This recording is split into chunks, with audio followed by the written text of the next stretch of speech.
안녕하십니까. 열린 수신함의 김수신 한상훈입니다.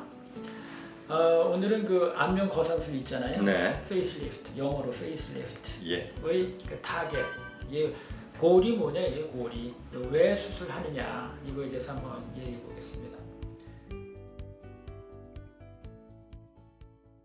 제일 먼저는 아마 제일 싫어하는 건 이게 목 늘어지신 거. 이 우리가 목선이라고 그러잖아요. 이게 이제 90도 이상 이렇게 이제 딱 돼야 되는데 이게 이제 너무 이렇게 늘어지면 싫다. 그 영어로는 뭐 터키 그 칠면조 가블런넥이라고 하든가 뭐 그래서 칠면조에 처진 것 같이. 특히 서양 사람들은 이게 살이 부들부들하기 때문에 우리나라 사람보다 더 심하거든요. 그래서 그런 터키란 말을 쓰고요. 우리나라 사람들은 있긴 있는데 그렇게 많은 것 같지는 않아요. 하여튼 여기 목선이 늘어진 거 있고요. 두 번째가 그 위로 올라가면 여기 심술보잖아요. 그러니까 자기가 받을 싫고 남이 받을 싫은 거 심술보. 이걸 우리가 턱선이라고 그러고요. 조금 더 올라가면은 이제 이거는 얼굴의 형태에 관한 것인데 요게 이제 많이 늘어진 그 지방층을 이렇게 올려주는 건데요. 이거는 어떻게 보면 그 뺨 혹은 얼굴의 윤곽이라고 볼 수가 있어요. 그래서 세 가지로 얘기하면 목선, 턱선, 얼굴의 윤곽선 이렇게 아마 우리가 타겟으로 생각을 해볼 수가 있습니다. 근데 우리가 이거를 하게 되면은 실제로 그 늘어진 조직 그 스마스라는 거 있잖아요. 그 스마스는 사실 목에서부터 시작해서 이게 쭉 올라가는 거죠. 그렇죠. 예. 스마스 표정근이라고 이야기하겠죠. 그러니까 피부 그렇죠. 피부 밑에 우리가 근육을 표정을 쓴다고. 특히 목이나 하안부 쪽에. 예전에는 처음에 우리가 그랬잖아요. 피부만 잡아당겨야 되는 거였는데 이런 스마스라는 그 바로 밑에 있는 근육층을 잡아당기는 게 1970년대에 발견돼서 아주 페이스리프트의 아주 역사를 바꾸는 그런. 여기서 시작하면은 이제 목에서 시작하는 이게 플라티스마라는 근육인데요. 그렇게 쭉 올라가면서 이제 근막으로 변하거든요. 그래서 그것을 우리가 편하게 스마스라고 불러요. 그런데 이 스마스가 왜 중요한가 하면 이거는 한 장이거든요. 그런데 우리 얼굴에 이제 움직이는 근육들이 다 그쪽으로 붙게 돼요. 그래서 제가 이렇게 한번 웃게 되면은 그 근육들이 다 거기에 붙어 있어서 이게 같이 작용을 하기 때문에 같이 움직이는 거거든요. 그래서 우리가 말을 할 때는 목선, 턱선, 뺨 이런 거 따로 얘기는 하지만 실제로는 이게 한 장으로 붙어 있는 거다. 되도록이면은 일부분을 당기는 것보다는 한 장 전체를 방리해서 당기는 게 사실은 가장 좋다.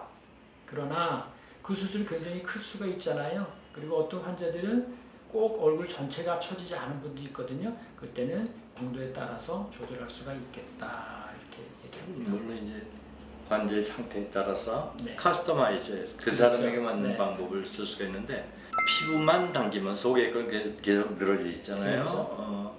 그런 상태에서는 좀 더 좋은 효과를 기대할 수가 없다. 지금 표준화되어 있는 것은 피부와 스마스, 지금 말씀하신 그 레이어, 투 레이어를 잡아당겨 줌으로써 좀 더 완성도를 높인다. 이 목선의 경우는 우리가 쭉 방리다 하다 보면은 맨 처음에는 여기 이제 근육으로 방리가 되거든요. 그 플라티스마를 근육으로 시작하기 때문에 그러는데 거기에도 이제 안면신경들이 있어요. 그래서 쭉 할 때 이 목선 쪽은 당길 때 이 당기는 방향이 이 귀 뒤쪽으로 가게 됩니다. 그래서 여기에 있는 목과 턱의 이 각을 만드는 거, 그거를 이제 목표로 하고요. 이 턱선 쪽은 쭉 방리를 하는데 사실 이 턱선에 방리를 할 때가 그 신경 같은 건 가장 중요할 것 같아요. 거기 그렇죠. 그럼요. 예. 네, 거기 보면은 안면신경이 있는데 우리가 제일 다치기 쉬운 것 중에 하나가 거기거든요. 그런데 우리가 사실 근육을 잘 알아서 플라티스마, 스마스를 잘 방리를 하게 되면 신경은 어떻게 그 속에 들었나요? 어디 들었나요? 스마스 바로 밑에 있으니까 건들 위험이 꽤 있죠. 네. 그런데 스마스가 있고 밥이 있는 거라기보다는 막이 또 하나 있고 이제 그 속에 있어요. 그래서 우리는 딥파샤라고 부르는데 심층 근막이죠. 심층 근막에 붙어 있기 때문에 여기와 여기에는 약간의 공간이 있거든요. 그래서 이 공간을 잘 타고 들어가면 다칠 이유가 없다. 그리고 우리가 수술 중에 볼 수도 있기 때문에 수술 후에 무슨 마비가 된다든지 이런 거를 크게 걱정할 필요는 없는 것이다. 아마 잘 모르고 막 해부지면은 다칠까요? 뭐 그럴 수도 있고 또 지혈을 하다가 그 부분을 지질 수도 있겠죠. 뭐 그러면 회복되는데 시간이 걸리고 뭐 자르는 경우는 거진 없겠, 전문이라면 거진 없겠지만은 일시적으로 그런 수는 있다. 그래도 어쨌든 뭐 페이스리프트 하면서 안면신경을 조금 다칠 수는 있다.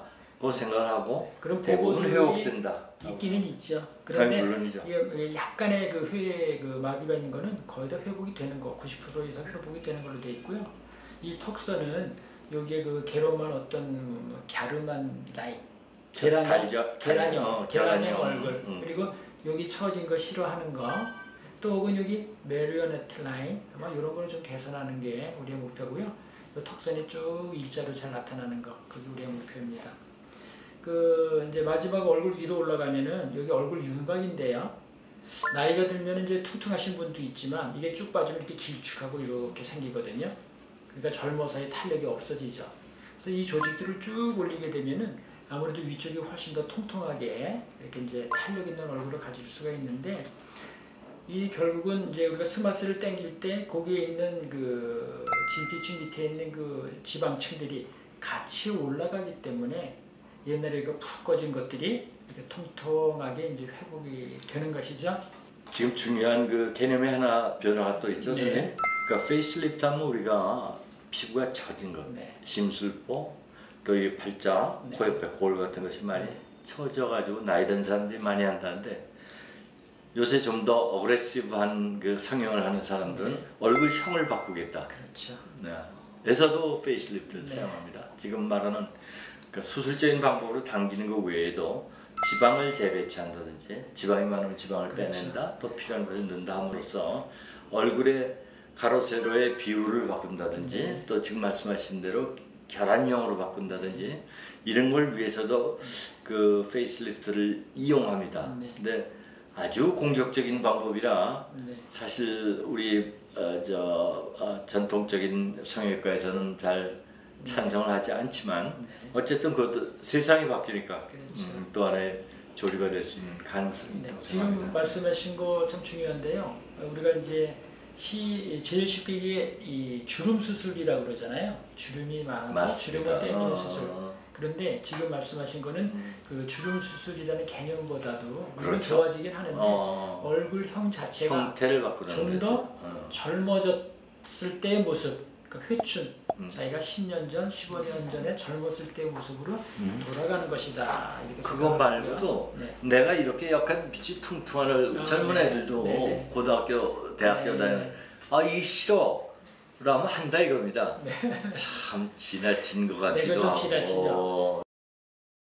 3, 40대에 좀 가끔 하는 경우가 있는데 그런 경우는 이제 이 속에 무슨 뼈 같은 수술을 했을 때는 약간 연부 조직이 남아서 일찍 처지는 경향이 있어요. 그때 주로 이쪽에 심술보 쪽이 처집니다.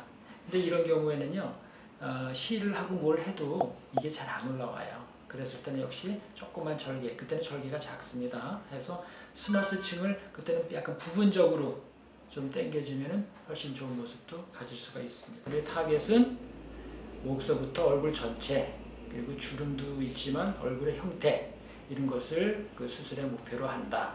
네, 오늘 여기까지 정리드리고요. 페이스리프트의 타겟, 어떤 게 목표인가에 대해서 한번 말씀드려봤습니다. 감사합니다. 감사합니다.